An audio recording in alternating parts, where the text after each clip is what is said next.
ହେଲେ ସଭାପତି ସଭାର ସଭାପତି ହେଲେ ଆମ୍ବ ହେଲା।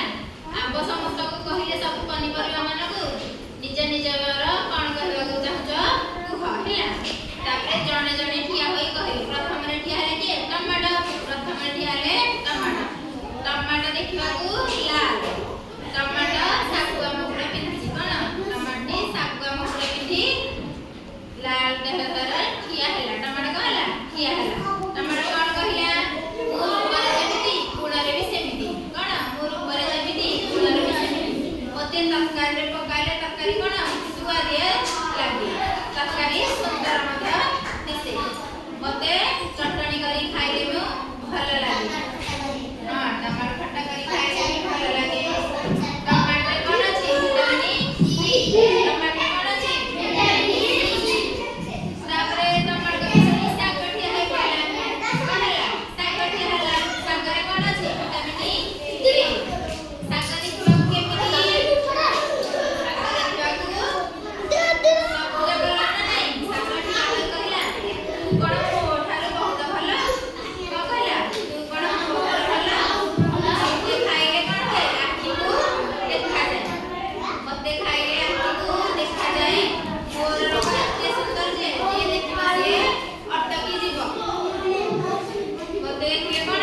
ଯିଏ ଦେଖିବ ସିଏ ଅଟକି ଯିବ। କଞ୍ଚା କଦଳୀ ତାପରେ ଠିଆ ହୋଇ କହିଲା।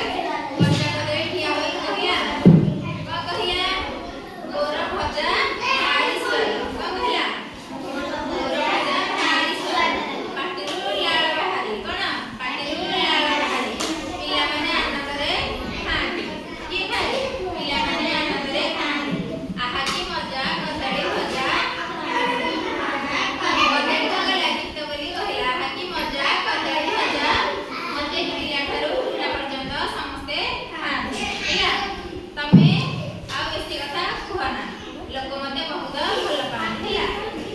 ମୋତେ ପାଚିଲେ ଆହୁରି ଭଲ ଲାଗେ। ଲୋକେ ମୋତେ ସମସ୍ତେ ଆନନ୍ଦରେ ଖାଆନ୍ତି। ତାପରେ ଅମୃତଭଣ୍ଡା ଠିଆ ହେଲା। କିଏ? ଅମୃତଭଣ୍ଡା। ଅମୃତଭଣ୍ଡା କଣ କହିଲା? ମୋତେ ଲୋକ କଞ୍ଚାରେ ବି ଖାଆନ୍ତି, ପାଚିଲେ ବି ମୋତେ ଖାଆନ୍ତି ହେଲା। ମୋ ଦେହରେ ବହୁତ ଭିଟାମିନ୍ ଥାଏ। ମୋତେ ଲୋକ ଖାଇବାକୁ ପସନ୍ଦ କରନ୍ତି। ମୁଁ କଞ୍ଚାରେ ସବୁଜ କଲର ଦେଖାଯାଏ, ପାଚିଲେ ହଳଦିଆ ଦେଖାଯାଏ ହେଲା। ତାପରେ ସଜନା ଛୁଇଁ ଠିଆ ହୋଇ କହିଲା। ତାପରେ କିଏ ଛିଡ଼ା ହେଲା?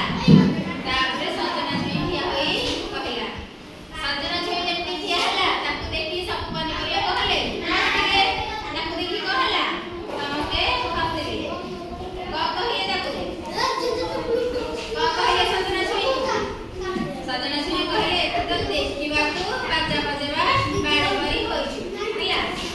ଲୋକେ ତାକୁ ଦେଖି ପନିପରିବା ମାନେ କଣ ହେଲେ? ହସିଲେ।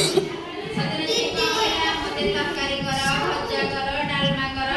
ମୋତେ ଯିଏ ଖାଇଥିବ ମୋ କଥା ସିଏ ଜାଣିଥିବ। ତାପରେ ଗାଜର ଠିଆ ହେଲା। କିଏ? ତାପରେ ଗାଜର ଠିଆ ହେଲା। ମୋତେ ସାଲାଡ କରି ଖାଇଲେ ବି କଣ? ମୋତେ ସାଲାଡ କରି ଖାଇଲେ ଭଲ ଲାଗେ। ମୋ ହାଲୁଆ ଥରେ ଯିଏ ଖାଇଛି କଣ ହେଇଛି? ପାଟିରୁ ଲାଳ ବାହାରିଛି। କଣ? ତାକୁ କେବେ ହେଲେ ଭୁଲିବ ନାହିଁ। ମୋ ହାଲୁଆ ଯିଏ ଖାଇଛି କଣ ହେଇଛି? ସେ କେବେ ହେଲେ ଭୁଲିବ ନାହିଁ। ତାପରେ ବାଇଗଣ ଛିଡ଼ା ହୋଇ କହିଲା।